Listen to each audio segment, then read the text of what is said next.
सम्पूर्ण साथीहरूलाई स्वागत छ हाम्रो यस अनलाइन गतिले सेवामा। साथीहरू, बालेन सरकारले गरेको 100वटा कार्यसूचीको सूचीहरू चाहिँ म लिएर यहाँ तपाईँहरूको माझमा आइसकेको छु।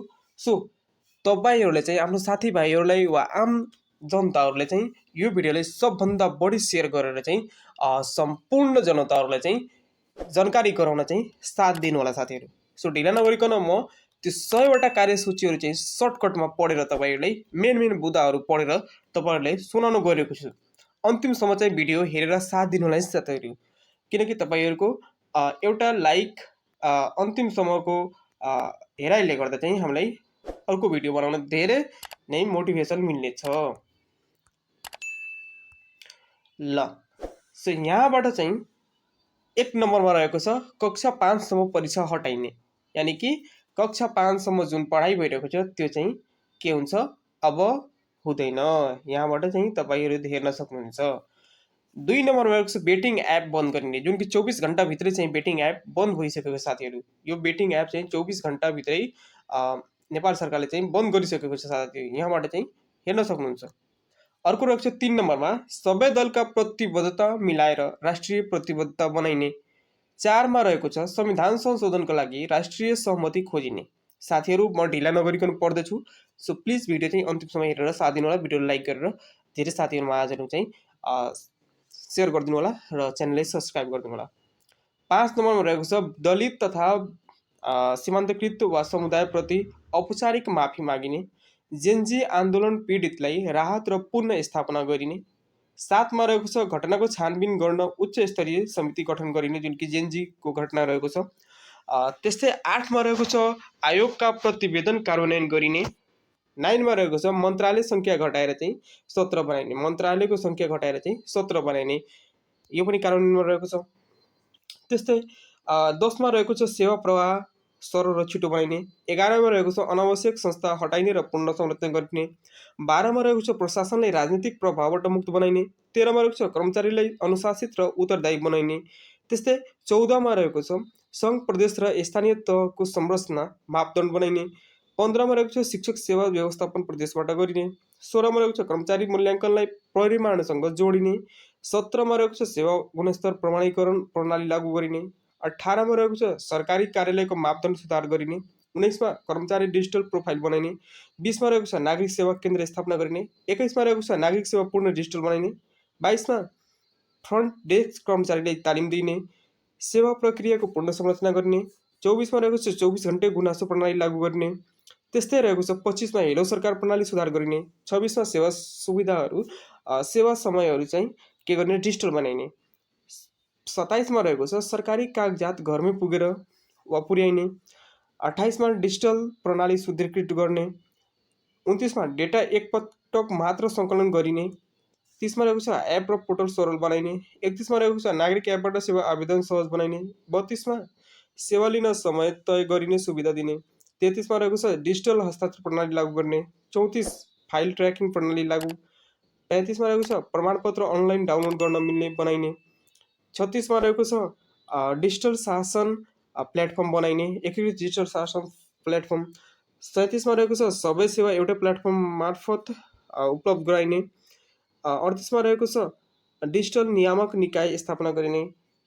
39 मा रहेको छ आइटी संरचना एकीकृत गरिने र 40 मा रहेको छ आइटी सम्बन्धी कानुन बनाइने।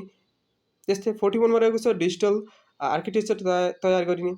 42 मा रहेको छ सरकारलाई परिमाणमुखी र जवाबदेही बनाइने। 43 मा रहेको छ सम्पत्ति छानबिन समिति गठन गरिने। 44 मा रहेको छ सुशासन केन्द्र सुधार गरिने। 45 मा रहेको छ डिजिटल सम्पत्ति ट्र्याकिङ प्रणाली लागू गर्ने। 46 मा रहेको छ भ्रष्टाचार विरुद्ध राष्ट्रिय योजना ल्याइने। 47 मा रहेको छ सदाचार नीति लागू गर्ने। 48 मा रहेको छ सार्वजनिक खरिद प्रणाली सुधार गरिने।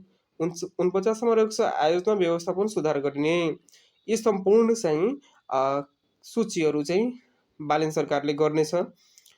त्यो सम्पूर्ण एउटा ट्र्याकिङ सिस्टमबाट चाहिँ अलरेडी कार्यान्वयन भइसकेको छ, लागू भइसकेको छ। त्यो चाहिँ तपाईँहरूले चेक गर्न सक्नुहुन्छ। अलरेडी मैले यसको बारेमा भिडियो बनाइसकेको छु।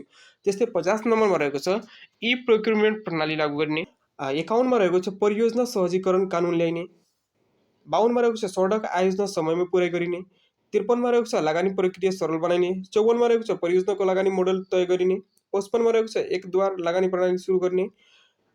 56 मा रहेको छ स्टार्टअप प्रक्रिया छिटो बनाइने। त्यस्तै 57 मा रहेको छ एसएमई ऋण सहज बनाइने। 58 मा रहेको छ व्यवसाय दर्ता एकीकृत गर्ने। 59 मा रोजगार र सिप केन्द्र बनाइने। 60 मा निजी क्षेत्र प्रवर्धन रणनीति लागू गरिने। 61 मा रहेको छ व्यवसाय सुरक्षाको व्यवस्थापन गरिने।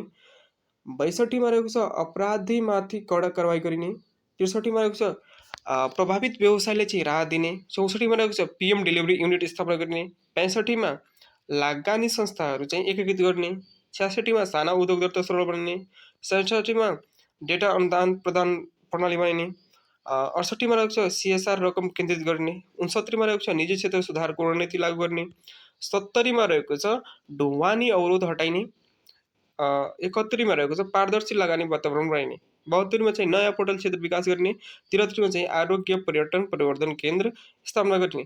त्यस्तै 74 मा रहेको छ ऊर्जा क्षेत्र सुधार गरिने र 75 मा रहेको छ खानेपानी व्यवस्थापन एकीकृत गर्ने। 76 मा रहेको छ जलाधार संरक्षण गर्ने। 77 मा रहेको छ शहरी विकास कानुन ल्याइने। 78 मा रहेको छ निष्क्रिय स्रोत प्रयोग गरिने। 79 मा रहेको छ ई बिलिङ अनिवार्य गरिने र 80 मा रहेको छ कर प्रणाली सुधार गर्ने।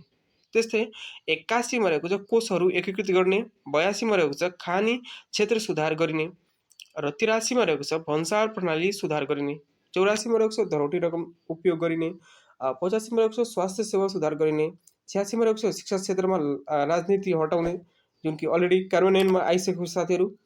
त्यस्तै 87 मा रहेको छ परीक्षा परिमाण समयमा निकाल्ने। 88 मा रहेको छ नागरिकता बिना स्नातक पढ्न मिल्ने व्यवस्था मिलाइने। त्यस्तै 89 मा रहेको छ